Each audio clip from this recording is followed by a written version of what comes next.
Party തോറ്റതിനു ശേഷം ഇന്നലെ വിജയരാഘവൻ നടത്തിയ ഒരു സ്റ്റേറ്റ്മെന്റാണ് നിങ്ങൾ ഈ കാണുന്നത്. എല്ലാ വർഗീയ ശക്തികളും ശക്തിപ്പെട്ട ഒരു ജനവിധിയാണ് കേരളത്തിൽ ഉണ്ടായത്.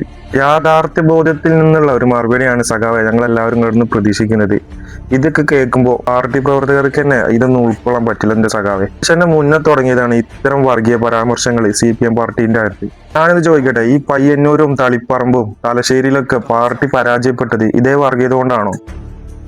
ചിന്തിച്ചു നോക്കി. പാർട്ടി ഗ്രാമത്തിലല്ല ഇത്രയും വോട്ട് മറിഞ്ഞത്. മാരുടെ വോട്ട് മാറിയാതെ ഒരിക്കലും UDFന് ഇത്രയേറെ ഭൂരിപക്ഷത്തിൽ ജയിക്കാൻ ഒരിക്കലും സാധിക്കും. ഇതുപോലെ തന്നെ സഖാവ് പിണറായി വിജയന് ധർമ്മടത്ത് ആദ്യം 5 റൗണ്ട് 6 റൗണ്ട് എണ്ണി തീരുമ്പോ പിന്നിലായിരുന്നു കിടന്നിരുന്നത്. അതും ഈ പറഞ്ഞ പോലെ വർഗീയത കൊണ്ടാണോ സഖാവെ? ഈ വർഗീയതയുടെ ക്യാപ്സൂള് കുറെ കാലമായിട്ട് CPM ഏറ്റെടുത്ത് കൊണ്ടെടുക്കുന്ന ഒരു സംഭവമാണ്.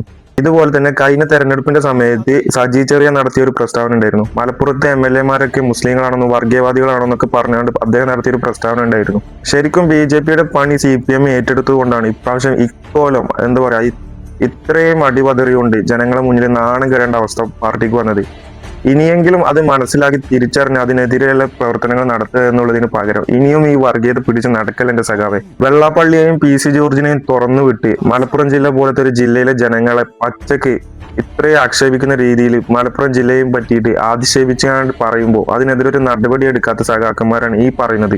ഏത് ഇലക്ഷൻ സ്ട്രാറ്റജി വഴിയാണെങ്കിലും കേരളത്തിൽ BJPന്റെ ലോക്സഭാ അക്കൗണ്ട് തുറക്കാനും നിയമസഭാ അക്കൗണ്ട് തുറക്കാൻ കഴിഞ്ഞതും ഈ പറഞ്ഞ സഖാക്കന്മാരുടെ ഭരണ സമയത്താണെന്നുള്ളതും വേറൊരു പോയിന്റ് ആയിട്ട് എടുക്കേണ്ടതാണ്. ഇവിടെയൊന്നും ഇല്ലാത്തൊരു വർഗീയത എങ്ങനെ സഖാവെ ഇത്തരം കാര്യങ്ങൾക്ക് മാത്രം വരുന്നത്? ഇലക്ഷന് മുന്നേ പല സ്ഥലത്തും SDPI ഡീലുകളൊക്കെ നടന്നതൊക്കെ പല മാധ്യമങ്ങളിലും വാർത്തയായി വന്നതുമാണ്. വികസനത്തിനേക്കാളേറെ ജനങ്ങളുടെ ഐക്യവും ഒരുമയും മാത്രമാണ് സഖാവെ നാട്ടിൽ നടക്കേണ്ടത്.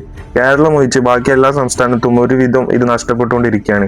അങ്ങനെ ഒരു സമയത്ത് ആളുകൾ വോട്ട് ചെയ്യാൻ പോകുമ്പോൾ ഇത്തരം കാര്യങ്ങൾക്ക് വലിയ ഇമ്പോർട്ടൻ്റ് തന്നെ കൊടുക്കും. മറുവശത്ത് VD സതീശൻ നടത്തിയ ഒരു പ്രസ്താവന ഞാൻ നിങ്ങൾക്ക് കാണിച്ചു തരാം. അത് പാർട്ടിയെ ന്യായീകരിക്കാൻ വേണ്ടിയിട്ട് ഇടുന്നതല്ല. അദ്ദേഹം നടത്തിയ ഒരു സ്റ്റേറ്റ്മെന്റ്, ഇലക്ഷന് മുന്നേ നടത്തിയ ഈ സ്റ്റേറ്റ്മെന്റ് പല ആളുകൾക്കും എന്താ പറയാ അതൊരു പ്രചോദനമായിട്ട് തന്നെ ഉണ്ട്. ഇതുപോലെ ചങ്കൂറ്റത്തോടെ അത് ഏറ്റെടുത്ത് സംസാരിക്കാൻ നട്ടലില്ല ഒരു സഖാവ് പാർട്ടിയിൽ ഇല്ലാതായി പോയതിന്റെ കാരണമാണ് ഈ കണ്ട വൻ തോൽവിക്ക് കാരണം.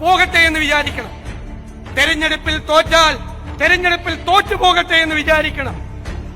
മതേതരത്വത്തിൽ തൊട്ട് കളിച്ചാൽ വിട്ടുവീഴ്ചയില്ലാത്ത നിലപാടെടുത്ത് വാക്ക് പറഞ്ഞാൽ വാക്കായി അതിന്റെ കൂടെ നിൽക്കണം. തെരഞ്ഞെടുപ്പിൽ തോറ്റാലും നിരവധി തെരഞ്ഞെടുപ്പുകളിൽ തോറ്റാലും മതേതരത്വം ബലി കഴിച്ചുകൊണ്ടുള്ള ഒരു കോംപ്രമൈസിനും തയ്യാറാവില്ല.